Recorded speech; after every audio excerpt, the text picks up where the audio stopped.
The eighth most common question asked by a non-Muslim is that why does Islam permit a Muslim to have non-veg food? You know, killing animal is a ruthless act. So why does Islam permit a Muslim to have non-vegetarian food? I would like to mention at the outset that a Muslim can be a very good Muslim even by being a pure vegetarian. There's no verse in the Quran, the Hadith that says it's compulsory for the Muslim to have non-veg food. But since the Quran and our Creator Allah subhanahu wa ta'ala have given permission for the human beings to have non-veg, why should we not have? The Quran says in Surah Ma'idah, chapter number 5, verse number 1, Ya ayyuhallazina amanu, O you believe, fulfill your obligations and eat of the four-footed animals with the exception named. Eat of the meat of the four-footed animals with the exception named. Quran says in Surah Nahl, chapter number 16, verse number 5, we have created for you cattle, and from it you derive warmth and many benefits, and of the meat you can eat. Quran says in Surah Mu'minun, chapter number 23, verse number 21, that verily in the cattle is an instructive sign for you. We give you to drink from what is within the bodies, and you derive many benefits from them, and of their meat you can eat. So when Quran has given permission to have the meat of the lawful animals, then why should we Muslims not have it? Let's analyze the scientific as well as the logical reasons for having non-veg food. Today science tells us that in non-vegetarian food, it is a wholesome food. It's rich in protein. And the body requires amino acid. There are 8 amino acids which are not created in the body. It has to be given by the external diet. It's known as essential amino acids. Only in the flesh food do you have all the 8 essential amino acids. Therefore, the meat is called as a complete protein. There is no vegetarian food which has all the essential amino acids in it. Furthermore, meat is rich in niacin, vitamin B, and it's a wholesome food. There are many non-Muslims, especially the Hindus, they say that why do Muslims have non-veg? Indians, besides India, they're present throughout the world, 20% population of the world. You go to any part in the world, USA, Canada, UK, Dubai, you'll find Indians there. So it has become a common question throughout the world. I tell them that if you analyze the set of teeth of the herbivorous animals, cow, goat, sheep, they only have vegetables. If you see the set of teeth, they have a flat set of teeth called as herbivorous set of teeth. If we analyze the set of teeth of the carnivorous animals who only have flesh food, lion, tiger, leopard, they have pointed set of teeth. They have the canine set of teeth. If you analyze the set of teeth of the human beings, if you go in the mirror and see, we have flat teeth as well as pointed teeth. If Almighty God wanted us to have only vegetables, why did He give us the pointed teeth, the canine teeth? For what? To have non-veg. Furthermore, if we analyze the digestive system of the herbivorous animals, cow, goat, sheep, they can only digest vegetables. If they take flesh food, they will not be able to digest it. If we analyze the digestive system of the carnivorous animals, the tiger, the leopard, the lion, they can only digest flesh food. They cannot digest vegetables. But the digestive system of the human beings can digest veg food as well as non-veg food. If Almighty God wanted us to have only vegetables, why did He give us a digestive system which can even digest non-veg food? But natural to have it. We have a small intestine as well as a large intestine for having both veg food and non-veg food. We are neither herbivorous, neither carnivorous, we are omnivorous.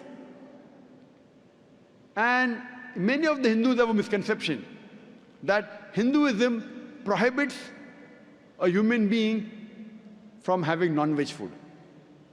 If you read the scriptures of the Hindus, in several scriptures, several places it says that sages, saints had non-veg food. If you read Manusmriti, chapter number 5, verse number 30, it says that the eater, if he eats the flesh of the thing which is to be eaten, then it is good. Even if he does it day after day. Because God has created some to be eaten and some to become eater. When you read Manusmriti chapter number 5 verse number 31, it says that eating meat in sacrifice is not a sin. It is the law of the gods. It's mentioned in Manusmriti chapter number 5 verse number 39 as well as 40 that God created sacrificial animals. So killing animals in sacrifice is not considered as killing. Furthermore, when you read Mahabharata, Anushasan Parv, chapter number 88, regarding the Pandavas, the 5 brothers, the eldest brother Yudhishthir, he asks Bhishma that while they were doing puja, yagna for the ancestors, he asks Bhishma that what should we give in puja, in yagna, so that our ancestors will be satisfied. So Bhishma replies that if you put in the puja herbs, vegetables and fruits, the ancestors will be satisfied for 1 month. If you give fish, 2 months. If you give meat, 3 months. If you give hair, 4 months. If you give meat of the goat, 5 months. If you give bacon, meat of the pig, 6 months. If you give birds, 7 months. If you give deer, 8 months. And the menu continues. If you give a buffalo, 11 months. And if you give cow, our ancestors will be satisfied for 1 full year. That is beef. And if you give rhinoceros meat or red meat of goat, our ancestors will be satisfied inexhaustibly. There's a big menu, imagine, vegetables, fish, meat, hair, everything is there in the menu. So if you read the Hindu scriptures, it was permitted to have non-veg. It is later on, when the Hindus were being influenced by other non-Hindus and tried to take their philosophy that they converted and tried to make the religion into vegetarianism, though all Hindus aren't vegetarians. Now when we ask these people that why are you a vegetarian, they tell us that killing animal is a sin, because killing living creatures is a sin. So I said, I agree with you. If a person can live without killing living creatures, I'm with you. Today science tells us that even the plants have got life. Previously people did not know that plants and vegetables had life. So now the logic has changed. No, we understand, we realize plants have got life, but plants can't feel pain. Therefore killing animal is a bigger sin as compared to killing a plant. Now science has further advanced and we have come to know that even the plants can feel pain. Though we cannot hear the cry of the plant, but even the plants can feel pain. They don't have a very well-developed system, but they can feel pain. And there was a research done in America that a farmer had made a gadget where you could make the cry of the plant be heard to the human ear. Because the human ear only hears between 20 cycles to 20,000 cycles per second. Anything below and above this, the human being can't hear. Like this is below 20 cycles, I can't hear. If I do fast, I can hear because it's above 20 cycles. You know the dogs, they can hear up to 40,000 cycles per second. So you may have heard about the silent dog whistle. You blow the whistle, the frequency is between 20,000 and 40,000 cycles per second. The human beings can't hear, the dog hears and comes to the master. So the cry of the plant cannot be heard by the human being.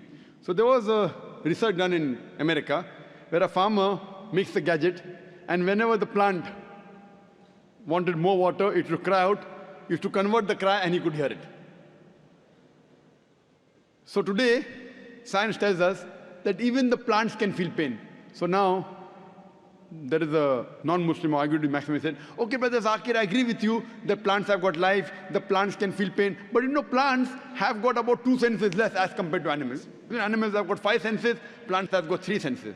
So I say, okay, for sake of argument, I agree with you. The plants have got 3 senses, animal has got 5 senses.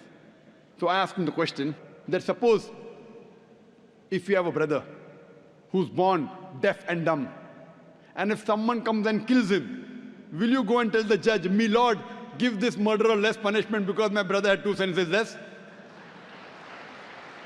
In fact, you'll go and tell the judge, give this murderer double punishment. My brother was masoom, could not hear, could not speak. Give him double punishment. So where is the logic, 2 senses less, so less punishment? In Islam, it does not work two senses less or two senses more. Quran says in Surah Baqarah chapter 2 verse number 168, eat of the things which are good and halal for you. What is permitted and what is good you can have. So what is halal, what is lawful, and what is permitted and what is good you can have. As far as non-Muslims who are against eating non-veg, if I agree that fine, we should not kill any animals, the population of the cattle, it grows so fast that if we stop eating animals, there will be overpopulation of cattle in the world. Now we have overpopulation of human beings in some countries, India, China. We'll have problems with overpopulation of cattle. And personally, if non-Muslims don't have non-veg, I've got no problem. Believe me, I've got no problem. Because if in India, all the non-Muslims start having non-veg, then maybe the price of mutton and beef will go up. So for me, no problem.